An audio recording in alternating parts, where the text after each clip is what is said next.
جیسا اگلا سوال ہمیں یہ وسیم احمد ظفر صاحب نے پوچھا ہے کہ وہ کہتے ہیں کالا جادو کیا ہے اور اس کی حقیقت کیا ہے؟ جادو کالا یا سفید یہ تو جو بھی ہے، اور یہ دراصل معاشرتی نام ہیں۔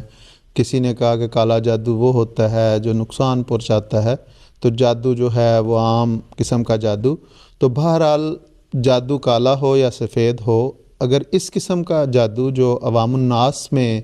بعض اوقات معروف ہو جاتا ہے اور غلط تصور اس کا پیدا ہو جاتا ہے کہ جادو ہے جس کے ذریعے سے لوگوں کے گھروں میں فساد ڈالا جا سکتا ہے،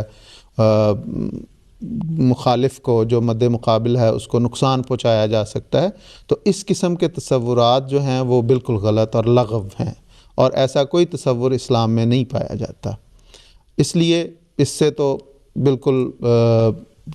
ٹوٹلی انکار ہے۔ بلکہ حضرت مسلم اور رضی اللہ تعالیٰ عنہ کی خدمت میں ایک شخص نے عرض کی کہ حضور میری بیوی ایک عرصے سے بیمار ہے اور مختلف علاج اور وہ درست نہیں ہو رہی، تو بعض لوگ کہتے ہیں کہ اس پہ جادو کسی نے کر دیا ہے۔ تو حضور نے فرمایا کہ یہ بالکل غلط بات ہے، ایسی کوئی بات نہیں۔ حضور نے فرمایا جادو کوئی چیز نہیں، جادو نہیں ہوتا، چونکہ حضور کے ذہن میں بنیادی یہی بات ہے کہ اس قسم کا جادو جو کسی کو جادو کر کے تکلیف میں مبتلا کر دیا جائے، کسی کے گھر میں فساد ڈال دیا جائے، اس قسم کا جادو نہیں ہوتا۔ تو پھر اس پہ حضور نے ان کو دو علاج بھی بتائے۔ ایک تو یہ بتایا کہ جب رات کو آیت الکرسی اور قل هو اللہ، قل اعوذ برب الفلق اور قل اعوذ برب الناس، یہ آیت الکرسی اور یہ تین کل پڑھ کے پھونک مار دیا کرو اس پہ اپنی بیوی پہ۔ اور دوسرا ان کو ایک علاج یہ بتایا جو کرنے کے لیے کہ ہینگ جو ایک دیسی یا ہربل دوائی ہے، اس کو تھوڑی سی دودھ میں صبح اور شام ملا کے اس کو پلا دیا کرو۔ تو ایک تو روحانی علاج بتا دیا کہ اس کے نتیجے میں اللہ تعالیٰ کی تائید و نصرت حاصل ہوتی ہے، اور شیطانی وساوس سے انسان بچا رہتا ہے جو بے شک انسان کے اپنے دل میں بھی پیدا ہو۔ بالکل ان سے انسان محفوظ رہتا ہے۔ تو یہ ایک تو دوسرا ہاں، جہاں تک جادو کا تعلق ہے، ایسا جادو تو قرآن کریم نے اس کو بیان کیا ہے اور اس کو مانا بھی ہے۔ چنانچہ حضرت موسیٰ علیہ السلام کے مد مقابل پہ جادوگروں نے جادو کیا، اور اس کو قرآن کریم نے بیان کیا کہ سحروا اعین الناس، کہ انہوں نے لوگوں کی آنکھوں پہ جادو کر دی۔ تو اس میں دراصل وہ چیزیں نہیں بدلی تھیں بلکہ ان کو بدلی ہوئی محسوس ہوتی، کیونکہ ان کی آنکھوں پہ جادو کیا گیا۔ حضرت خلیفۃ مسیح رابع رحمہ اللہ تعالیٰ نے اس کو بڑی خوبصورتی کے ساتھ حضور نے فرمایا کہ یہ وہ جادو ہے دراصل جس کو آج کے دور میں جدید دنیا میں مسمرزم کہا جاتا ہے، جس کے نتیجے میں انسان اپنی دماغی قوت کے ذریعے کسی کی آنکھوں پہ ایسا اثر ڈالتا ہے کہ وہ کوئی چیز اور ہوتی ہے، اسے محسوس کچھ اور کرتے ہیں۔ تو یہ چیز جو ہے یہ اس زمانے میں بھی تھی، اب بھی ہے، اور آج کل اس جدید دنیا میں تو باقاعدہ مسمرزم کے ذریعے علاج بھی ہونے شروع ہو گئے ہیں۔ بعض ایسے ہیں کہ جو انستھیزیا کس زمانے میں دے کے بے ہوش کیا جاتا تھا، بعض بیماریوں میں وہ پوچھتے ہیں بعض ہاسپٹل بعض ممالک میں کہ انستھیزیا سے آپ کو سینسلیس کیا جائے یا آپ مسمرزم کے ذریعے وہ کریں گے، تو وہ ہیپنیٹائز آپ کو کر کے بے ہوش کیا جائے۔ تو بعض لوگ انستھیزیا لے کے بے ہوش ہوتے ہیں، بعض اس کے ذریعے۔ تو یہ ایک طریقے علاج ہے جس کے ذریعے ایک طریق ہے جس کے ذریعے انسان دوسرے کو اپنے وقتی طور پہ اپنے کنٹرول میں کر لیتا ہے۔ تو یہ اس کو جادو کہہ لیں یا میجک کہہ لیں یا مسمرزم کہہ لیں یا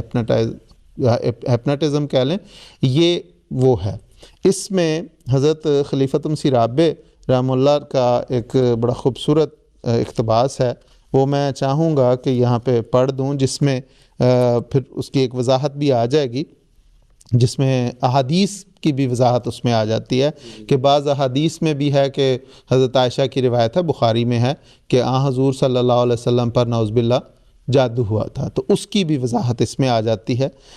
حضور فرماتے ہیں کہ ایک جگہ حضور نے فرمایا، ایک یہ مجلس عرفان ہے، خاص طور پہ خواتین کے ساتھ اس کا تعلق، خواتین کے ساتھ ملاقات میں حضور نے فرمایا، حضور سے پوچھا گیا کہ جادو کیا ہے؟ کیا یہ تصور اور یہ جادو کا تصور کوئی حقیقت رکھتا ہے؟ حضور نے فرمایا تصور ہے، جادو میں کچھ بھی نہیں، کالا جادو، فلاں جادو، یہ سب جھوٹ اور بکواس ہے، میجک کوئی چیز نہیں، مگر اس کے متعلق قرآن کریم میں جو لفظ آتا ہے سحر، اس سے پتہ چلتا ہے کہ جادوگروں نے نظر کو باندھا تھا، یعنی رسیوں کو سانپ نہیں بنایا تھا، سونٹیوں کو سانپ نہیں بنایا تھا، بلکہ مسمرزم تھا، اور دماغوں پر انہوں نے بہت کانسنٹریٹ کیا تو ایک مسمرزم سب کے اوپر ہو گیا، اور انہوں نے یہ سوچا کہ گویا یہ سانپ سنپولیاں پھر رہی ہیں، یعنی لوگوں نے یہ سوچا کہ یہ سانپ اور سنپولیاں پھر رہی ہیں۔ تو اس کو اللہ تعالیٰ نے یوں بیان کیا کہ سحروا اعین الناس، یہ نہیں کہا کہ ان سونٹیوں پر جادو کیا، بلکہ ان کی آنکھوں پر جادو کیا۔ تو یہ جادو تو ہے، ہو سکتا ہے، اور ٹیلی ویژن پہ بھی نظر آتا رہتا ہے، آنکھوں پر جادو کیا جاتا ہے، اصل چیز نہیں بدلتی۔ دوسری جگہ حضور فرماتے ہیں، ایک دوست کے سوال پہ حضور نے فرمایا کہ قرآن کریم نے جب جادو کی تشریح کر دی ہے تو پھر ادھر ادھر ٹامک ٹوئیاں مارنے کی ضرورت ہی نہیں رہی۔ حضرت موسیٰ کے فرعون کے ساتھ ہونے والے مقابلے میں جادو کی تشریح موجود ہے۔ فرمایا سحروا اعین الناس، لوگوں کی آنکھوں پر جادو چل گیا تھا اور وہ حقیقت حال کو تبدیل نہیں کر سکے تھے۔ فرمایا قرآن کریم جو آیا یخیل الیہ من سحرہم انہا تسعی، کہ ان کی رسیاں اور سونٹیں حضرت موسیٰ علیہ السلام کو یوں محسوس ہوئے کہ گویا وہ سانپ ہیں، حالانکہ واقعے میں وہ سانپ نہیں تھے، فریب نظر تھا۔ پس جادو کیا ہے؟ دھوکہ اور فریب نظر کے سوا کچھ نہیں، اس سے زیادہ جادو کی کوئی حقیقت نہیں۔ یہ دھوکہ بعض اوقات بیماریوں کی صورت میں بھی ظاہر ہوتا ہے، بیماری کی حد تک انبیاء کو بھی بعض دفعہ یہ چیزیں لاحق ہو جاتی ہیں، لیکن اللہ تعالیٰ ان کے اثرات کو دور بھی فرما دیتا ہے۔ چنانچہ صحیح بخاری کی روایت ہے کہ حضرت عائشہ کی روایت ہے کہ سحر النبی صلی اللہ علیہ وسلم حتی انہ لا یخیل الیہ انہ یفعل الشیء وما فعلہ، یعنی حضور صلی اللہ علیہ وسلم پر سحر ہوا کیا گیا، جس کے نتیجے میں حضور بعض اوقات یہ خیال فرماتے کہ ایک کام حضور نے کر لیا ہے جو حضور نے نہیں کیا ہوتا تھا۔ تو حضور اس کی تشریح میں فرماتے ہیں، حضرت خلیفۃ مسیح رابع رحمہ اللہ، کہ حضرت صلی اللہ علیہ وسلم کو آخری عمر میں نسیان کی تکلیف ہو گئی تھی۔ نسیان ماضی کا دھوکہ ہے، مثلا انسان سمجھے کہ کوئی کام کر لیا ہے اور وہ نہ کیا ہو اور سمجھے کہ نہیں کیا، دنیا اسے جادو سمجھتی ہے، اس سے زیادہ اس کی کوئی حقیقت نہیں۔ پس جادو کا جو عام تصور ہے اس کی تعریف جب قرآن کریم کے مطابق کریں یا بخاری کی حدیث کی تشریح قرآن کریم کے اندر رہتے ہوئے کریں تو کوئی اعتراض وارد نہیں ہوتا۔ گویا اس میں حضرت صاحب نے یہ بیان فرما دیا کہ حضور صلی اللہ علیہ وسلم پر جو نعوذ باللہ یہ تصور لوگوں میں پایا جاتا ہے کہ آپ پر جادو ہوا تھا،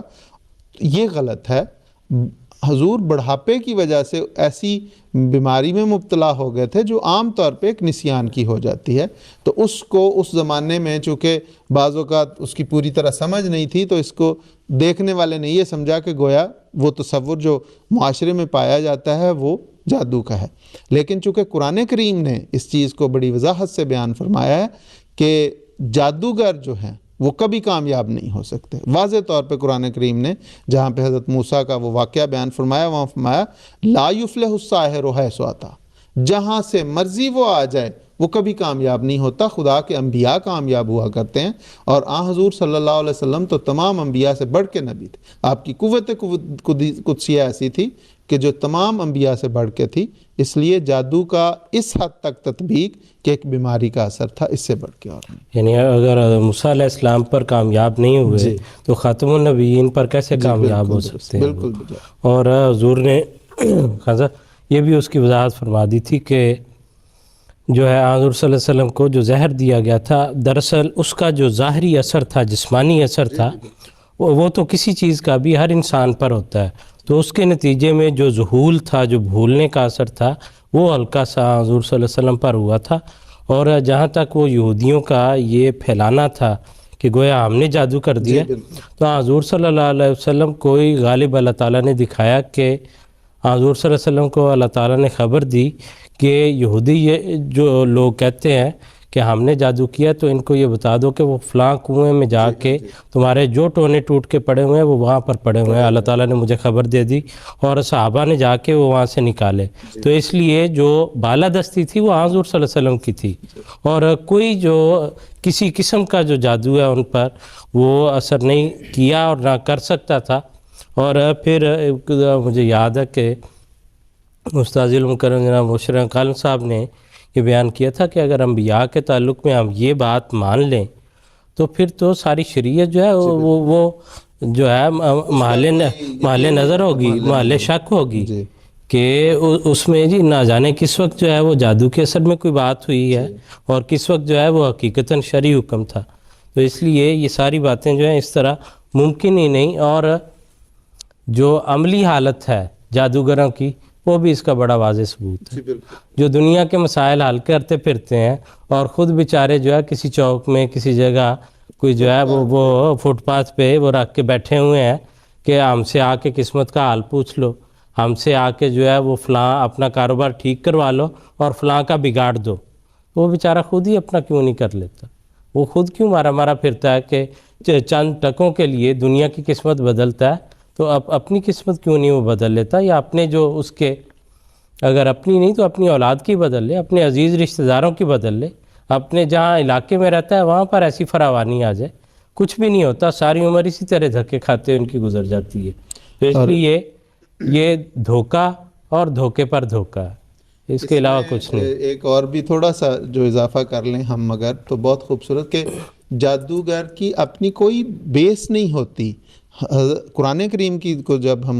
دیکھتے ہیں تو حضرت موسیٰ کے واقعے میں وہی جادوگر ایک طرف فرعون کو کہتے ہیں کہ اگر ہم کامیاب ہو گئے تو کیا ملے گا، تمہارا قرب ملے گا، مال و دولت ملے گی، تو وہ کہتا ہے کہ ہاں ہاں بالکل، لیکن جب وہ حقیقت کو پا لیتے ہیں تو اتنے بڑے بڑے جادوگر وہ کہتے ہیں پھر اسی فرعون کو جس کا وہ قرب چاہ رہے تھے، وہ کہتے ہیں اس کو کہتے ہیں کہ فقز مان تکاس، کہ جو تو نے فیصلہ کرنا کر لے، تو اس دنیاوی زندگی کے بارے میں کر سکتا ہے۔ تو یہ بھی ایک خدا تعالیٰ کے انبیاء کا ایک بہت بڑا معجزہ ہوتا ہے، جو ایسے جادوگروں کی جو چونکہ بیس نہیں ہوتی، تو جب وہ حقیقت کو پا لیتے ہیں تو اللہ تعالیٰ پھر اس ایمان کو انہیں عطا کر۔ بالکل ٹھیک، جزاکم اللہ خیر۔